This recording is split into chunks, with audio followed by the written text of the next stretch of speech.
remoer o passado é o caralho, hein, Luiz Inácio? Calma aí, cara. Vamos entrar nisso. O Lula deu uma longa entrevista pro Kennedy Alencar. Como é que o senhor avalia a presença de figuras, governadores de estado, como o Tarcísio de Freitas, o Caiado, num ato que o senhor mesmo disse que foi para defender o golpe? Olha, primeiro, essa gente toda tinha até a obrigação de estar lá. Wait for it. Wait for it. Here it comes. Almost there. Porque essa gente toda só foi eleita por conta do Bolsonaro. Na cara, que loucura. Ele sabe disso. O Tarcísio sabe que ele só foi eleito pelos votos do Bolsonaro. O senhor já sabe muito bem. Porque o Tarcísio era uma figura totalmente desconhecida em São Paulo. Esse negócio de sou do Rio é um negócio engraçado. Mesma coisa, o Zema. Eu quero me drogar. E o Caiado já era uma figura mais conhecida, mas ele também teve o apoio do... Então esse cara tinha que estar lá, eu não vejo nenhum problema ele estar lá. Quando nós fizemos a campanha direta, estava cheio de governador do estado participando. Como assim? O Lula todo pimpão atravessou a rua pra escorregar na casca de banana com essa comparação aí. Uma coisa não tem nada a ver com a outra, não. Pô, vai comparar uma frente ampla em apoio à democracia e eleições diretas com governadores que não têm viabilidade eleitoral sem essa opção? Porra. Pelo visto, direta já tá na moda de novo. Sabe quem que falou em direta já aplicada ao domingo lá na Paulista? Alexandre Não, caralho. O Arthur Virgílio. Parece as diretas já um movimento muito forte. Não parece. Alô, Luiz Inácio, esse cogumelo aí tá vencido, hein? A gente já adorou como essa pergunta foi feita. E a gente viu voltar a circular na praça a tese de que o golpe não aconteceu porque havia legalistas no alto comando. Porra nenhuma. Esses legalistas, no dia 30 de outubro de 2022, viram o resultado da eleição a vitória do senhor. Toleraram e protegeram o acampamento golpista até 8 de janeiro. Eu tenho parentes lá. E é uma manifestação da democracia. Acho que aquilo vai se esvair. Teu cu, isso aí, teu cu. Estavam esperando o quê? Né? O Múcio, ministro da Defesa, José Múcio, aplica uma estratégia de acomodação com os militares. Um general sem farda. O que o senhor acha desse apelido? Eu acho o máximo, só porque eu gostaria que dissessem mais. Não, brother. Pergunto pro senhor, essa estratégia não tá errada? Esses militares não têm que ser punidos? Que legalistas são esses que toleravam o acampamento golpista até 8 de janeiro, presidente? Essa eu quero ver, essa eu quero ver. Primeiro, vamos ser francos. Vamos? Em nenhum momento da história desse país os militares estão sendo punidos como estão sendo punidos agora. Os militares nunca foram punidos, então não tem base de comparação. Qualquer coisa vai sempre ser comparada com zero. Nenhum. Lembre algum momento em que general foi chamado pela Polícia Federal para prestar depoimento. Coronel. E honestamente, grandes merdas que generais estão sendo alvo de operações e depoimentos. É pouco. Isso aí é o mínimo. E é curioso como o Lula aí terceiriza a responsabilidade por disciplinar os militares. Como se isso coubesse à justiça exclusivamente, e não ao comandante em chefe das Forças Armadas, que deveria fazer mudanças por dentro, e não só esperar a justiça fazer alguma coisa. A educação militar vai continuar como tá? Como era há décadas? A AMAN, as forças, vão continuar formando helenos e CIDs? Não, todos que foram provados e todos que provarem que participaram serão julgados, serão punidos. Não fique preocupado com isso. O que você não pode é o seguinte, é que nós vamos procurar nas Forças Armadas as pessoas para exercer o comando, as pessoas que não estavam comprometidas com isso, tá? Eu tinha assistido o discurso do general Tomás uns dias antes. Tomás Paiva, comandante do Exército, atualmente. Eu tinha assistido um discurso dele, que eu achei extraordinário o discurso dele, sobre a questão da política.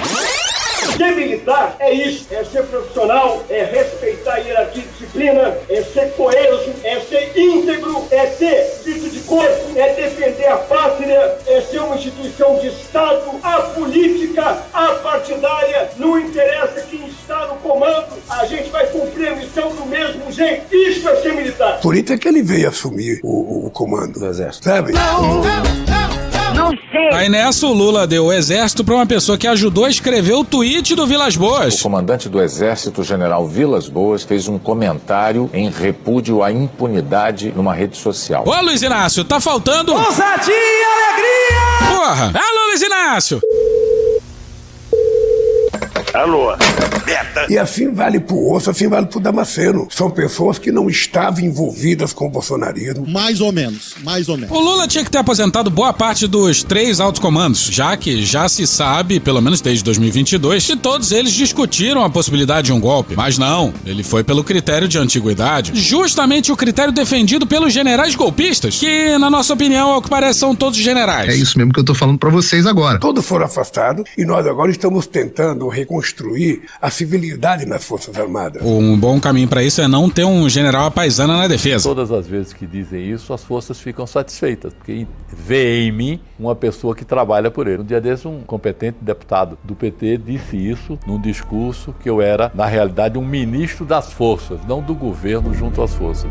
Você não pode imaginar como isso me fez bem junto às forças. Tá errado! Eu fico imaginando, eu fiquei sabendo de uma notícia ontem que um cidadão, um coronel, que mora em Campinas, num apartamento, tinha uma quantidade de munição, uma quantidade de arma que explodiu dentro da casa dele. Alô, Bolívia, estão esperando o quê? Ou seja, colocando em risco o prédio todo. A minha pergunta é o seguinte, que grau de responsabilidade tem uma pessoa que tem a patente de coronel do Exército Brasileiro para colecionar a quantidade de arma dedicada? O que ele queria? Armas e munição. A serviço de quem que ele estava? A quem que ele queria fazer bem? Não pode. Tá errado! Sabe? Então, deixa eu lhe falar. Eu estou convencido que nós estamos no caminho certo. Estou convencido que o Múcio tem feito um trabalho, adequado. Essa é pra machucar, Isso também não é surpresa pra ninguém, porque o Múcio faz o que o Lula quer. Lula é bicampeão mundial de conciliação. Ou seja, nós precisamos aproximar a sociedade brasileira e as Forças Armadas. Não pode se tratar a vida inteira como se fosse inimigo. Mas sim, a vida inteira. Uma boa parte da sociedade brasileira presta uma reverência esquisitíssima aos militares. Até pouco tempo atrás era improvável achar uma crítica mais dura que é dura a qualquer general. Só nos últimos anos é que virou rotina. General virou motivo de troça na Globo News, pô. Ator pornô. E pra além disso, feridas continuam abertas, pô. Não é esquecendo que elas vão sarar. As Forças Armadas têm um papel, o papel deles é constitucional. Eu valorizo isso quando eu fui presidente da outra vez e valorizo agora. Eles têm que cumprir a Constituição dele, eles têm que garantir a soberania nacional, eles têm que garantir a nossa soberania do espaço aéreo, a nossa soberania da nossa riqueza mineral, a soberania da nossa floresta, do nosso rio e cuidar do nosso povo. Presidente. É isso que é o papel das Forças Armadas e é isso que eles vão fazer e é isso que o Zé Múcio está cuidando de fazer com que aconteça no Brasil. Basicamente o Lula falando em conciliação. É, meu pau em sua mão. Mas o Kennedy Alencar estava no clima correto. Ousadia e alegria! Quero uma palavra do senhor sobre os 60 anos do golpe de 64. O general Tomás Paiva falou para não ter celebração nos quartéis. Grandes merdas. É pouco. Muita gente fala que beleza, um avanço. Ora, deveria haver um meia-culpa, porque eles acabaram com a democracia durante 21 anos.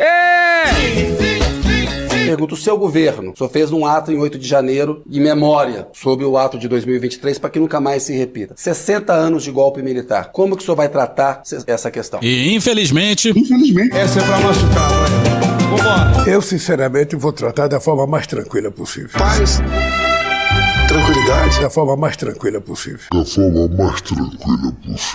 God, please, no! Eu estou mais preocupado com o golpe de janeiro de 2023 do que com 64. Não, brother. Uma coisa é uma coisa, outra coisa é outra coisa. Tinha 17 anos de idade, estava dentro da metalúrgica Independência quando aconteceu, o golpe de 64. Isso já faz parte da história, já causou o sofrimento que causou. O povo já conquistou o direito de democratizar esse país. E daí? Uma coisa é uma coisa, outra coisa é outra coisa. Os generais que estão hoje no poder eram crianças naquele tempo, sabe? Alguns acho que não tinham nem nascido ainda naquele tempo. Uma coisa não tem nada a ver com a outra. Então, o que eu não posso é não, tocar a história pra frente, ficar remoendo sempre. Ficar remoendo sempre.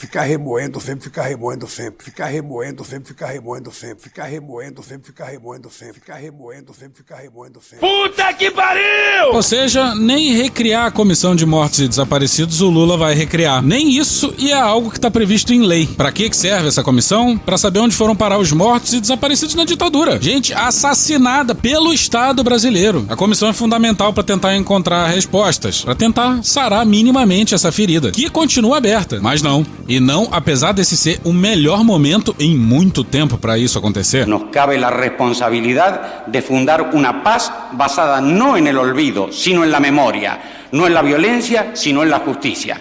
Esta es nuestra oportunidad y quizá sea la última. Ou seja, essa é uma parte da história do Brasil, sabe, que a gente ainda não tem todas as informações, porque tem gente desaparecida ainda, porque tem gente que isso pode se apurar. Exatamente, a comissão é pra apurar. No governo Bolsonaro, a comissão foi mantida. Não lá fazia muita coisa, né? Mas foi mantida. No governo Bolsonaro, controlado pela Damares. Aí, em meados de dezembro de 22, pouco antes de fugir pra Orlando, Bolsonaro acabou com a comissão. Até aí é o esperado. O não esperado é que, até agora, nada. Pro Lula, isso é remoer o passado. Eu sou Tatiana Merlino, eu tenho 47 anos, eu sou jornalista, eu sou sobrinha do Luiz Eduardo da Rocha Merlino, que foi assassinado na Operação Bandeirantes, em São Paulo, um centro de tortura, sob o comando do coronel Carlos Alberto Brilhante Ustra, já falecido. Sobre a fala do presidente Lula, que disse que não iria ficar remoendo o passado, referindo-se ao golpe de 1964... Olha o timing da fala do Lula. Instituto Vladimir Herzog vai ao Supremo Tribunal Federal contra a lei de anistia. Que beleza! No começo de fevereiro rolou uma reunião do Instituto Vladimir Herzog com o Dias Toffoli, o relator da questão no STF. E essa maravilha jurídica? Eu não me refiro mais nem a golpe nem à Revolução de 64. Eu me refiro a movimento de 1964.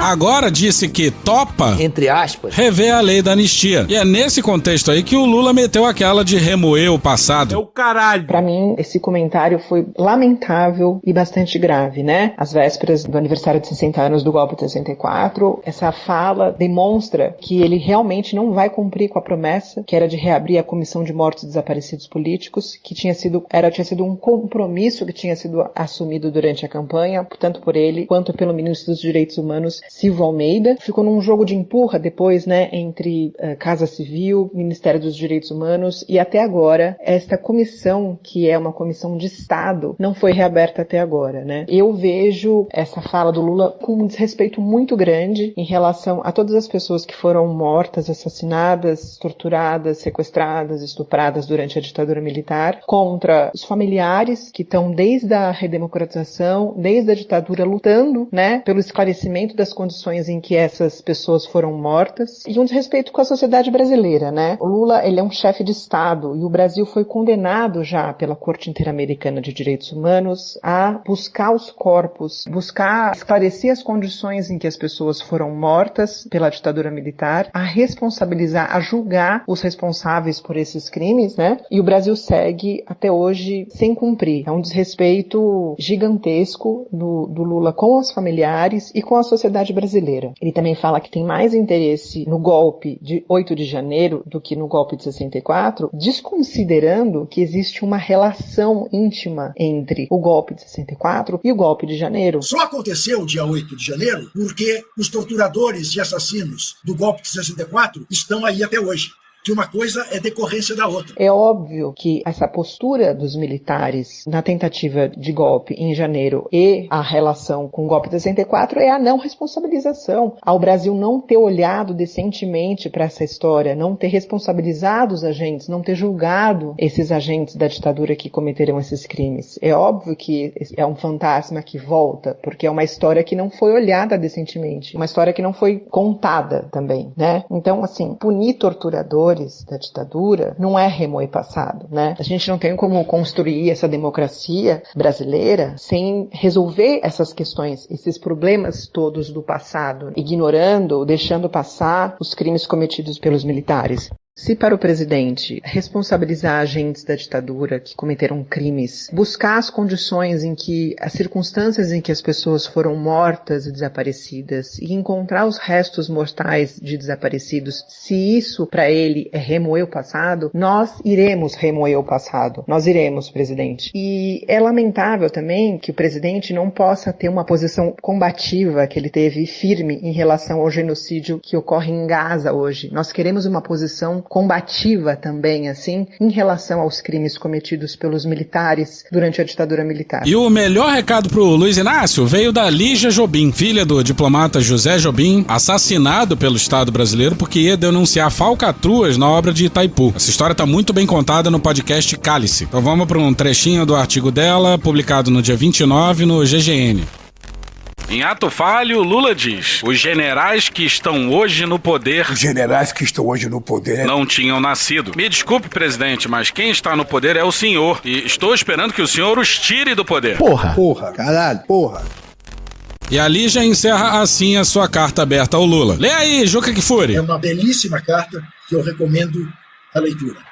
Termina assim. Resumindo, presidente, mostre sua grandeza e nos peça desculpas, criando a comissão que tanto queremos. Será uma retratação à altura de suas palavras, tão descuidadas e infelizes. Não fale para os generais. Presidente, fale para nós. Não fale para os generais. Presidente, fale para nós. Presidente, fale para nós. E tinha até mais entrevista do Lula pra minutar, mas a gente tá revoltado. Acabou esse tópico, acabou essa porra. Acabou.